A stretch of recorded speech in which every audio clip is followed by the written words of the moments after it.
hungers that still hide us, they just silently remind us the lives that we all live. I do well to keep my distance. I do well to stop and listen.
All right, Tim, thank you very much for coming on The Right Note and playing that lovely rendition of I Do Well. Pleasure. What do you remember of writing that song? That song for me was written on the road with Boy and Bear. I think it was just one of those songs that I saw how things can get a little bit, I guess, interesting on the road with the way people live, the choices they make, and it was probably just a bit of a reminder to myself to, I don't know, stay in line a little bit. Right. Yeah. Okay. Can you elaborate on those choices? Probably not. Yeah.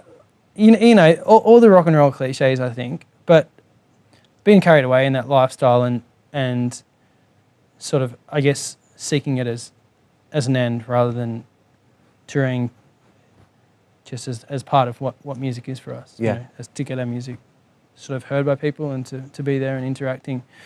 I think some people can get carried away in what they I guess, deem to be the glitz and glamour of it. Yeah, right. And sort of stay out too late all the time. Yeah. So I had no idea behind the scenes of Boy and Bear is this debauched lifestyle. There's a potential for a debauched lifestyle. I think we've managed to sidestep it pretty well over the years. Right. But, you know, especially if you get on a long festival tour, there can be a little bit of peer pressure involved from time to time. Okay. Yeah. And I Do Well is off your second solo album, The Narrow Corner, which has kind of been written over a period of sort of 4 or 5 years. Yeah. Was a lot of it done on the road? A lot of it written on the road with Boy and Bear? Yeah, I think the genesis for a lot of the ideas came on the road. And then when I was home, you sort of flesh out the ideas and maybe record a little demo, and then when I could, I got into the studio. Some of the songs were written in the breaks, but I think most of the themes and content was based around the touring. Yeah, right. So logistically, how does that work? Is that at the end of a show you'll go back to your hotel and start writing, or are you just doing it in the van, or? Yeah, it depends.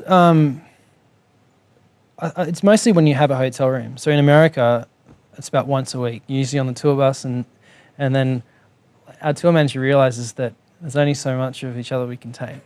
So occasionally you get a little hotel room, and then you might nick a guitar from all the stuff and then bring it into your room. Yep. But did a solo tour recently with an artist named Stu Larson, and I was able to write pretty much constantly on the road, to the extent where if he was driving and I was in the passenger seat, I could just sit and write lyrics, and it was the first time I'd ever been able to do that. It's really interesting. Right. Yeah, and for writing in that context was backstage before a show. Yeah, okay. And I mean, you mentioned that you do some writing in America. Did you find that the places that you're in as you were writing would help sort of influence or shape some of the songs? I think it's, yeah, in some ways definitely. There's some cities you go to, especially in the Midwest of America, that feel quite bleak, like a Detroit or a Cleveland, where the downtown is pretty decrepit. And although it's rebuilding, there's still that feel of all these empty shops and just rubbish everywhere, and that creates a certain mood.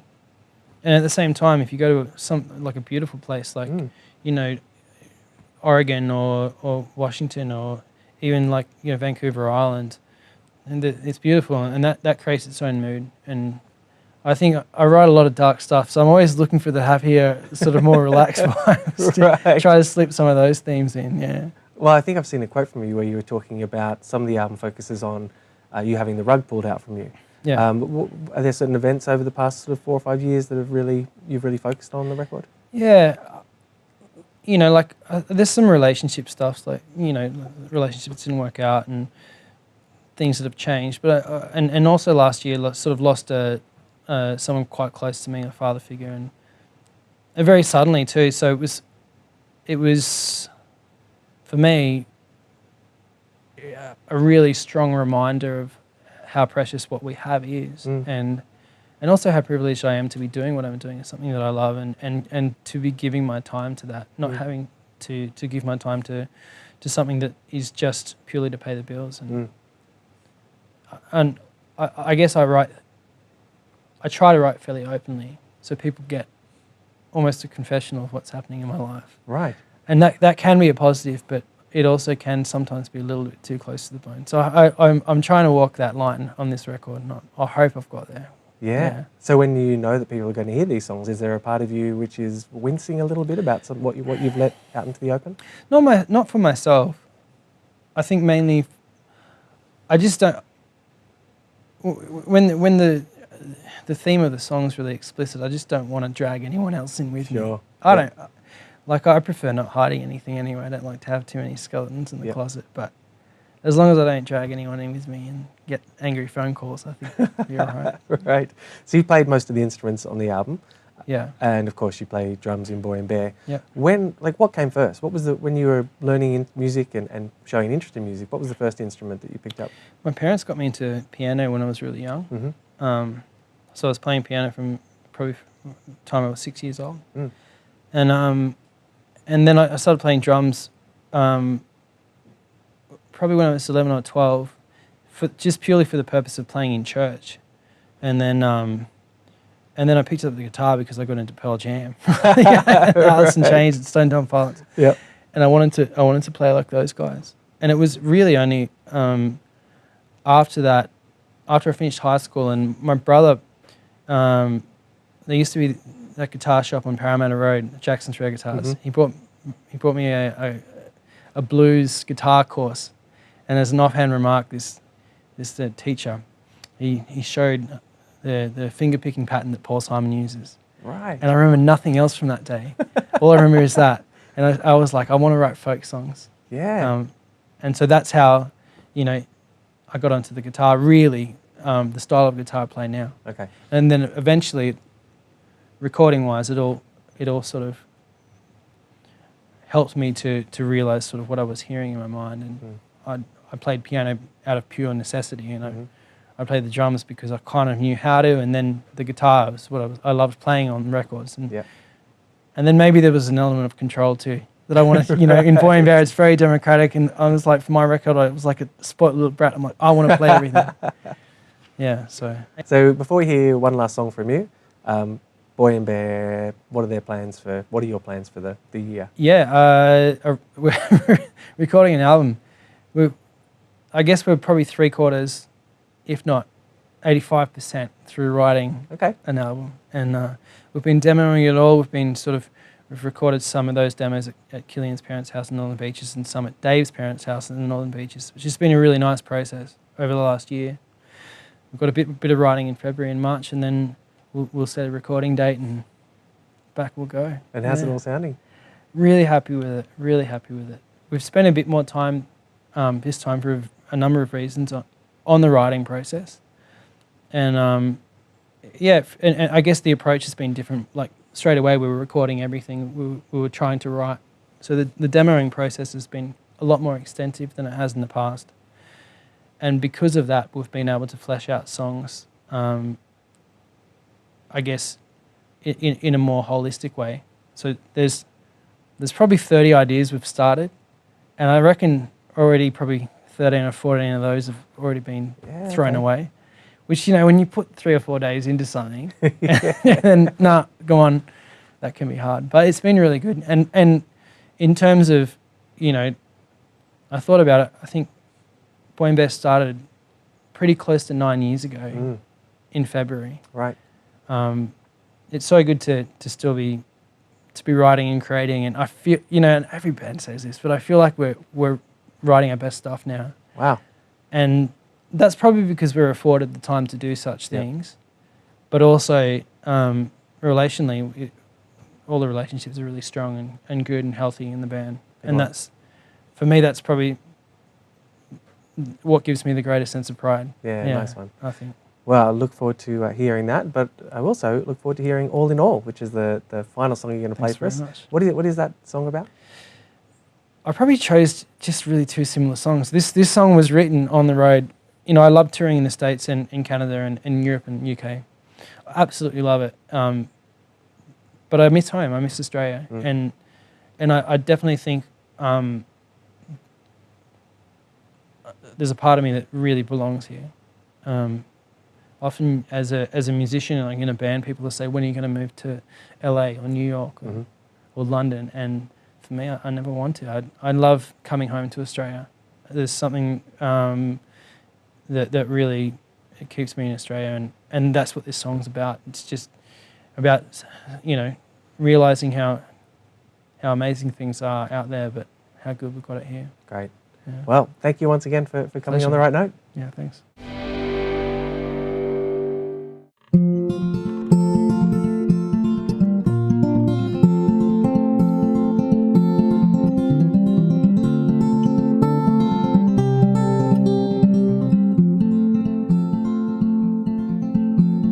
I've seen towns overgrowing,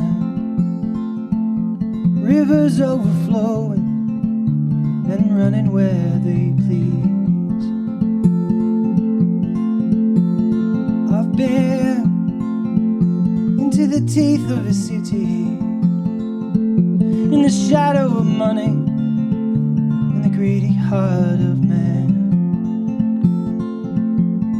All in all, despite my questions, I don't know all the answers, and my heart will rise and fall with the rhythm of the dancers. Still the same things bring me joy as the sun sinks into the water. I will follow till I one day understand. I remember the voice of my old friend as he whispered some slogan I was too young to know.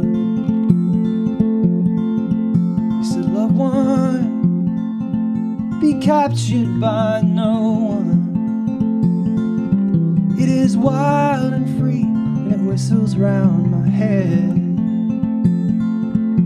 All in all, despite my questions, I don't know all the answers, and my heart will rise and fall with the rhythm of the dancers.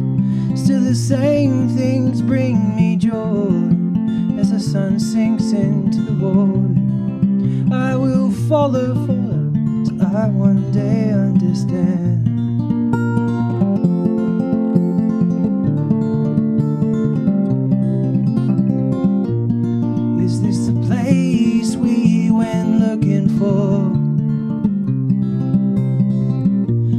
How come the sky don't look like it did before?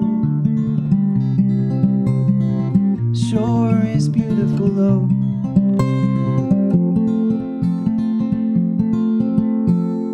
The summer is dry and it's scorching. Well, then it's wild and it's stormy, and I'm raising up my hands. I love, so love this country. It's where my heart keeps me. It is Australia in my blood. All in all, despite my questions, I don't know all the answers. My heart will rise and fall with the rhythm of the dancers. And still the same things bring me joy as the sun sinks into the water. I will follow, follow till I one day. I will follow, follow till I one day. I will follow, follow till I one day understand.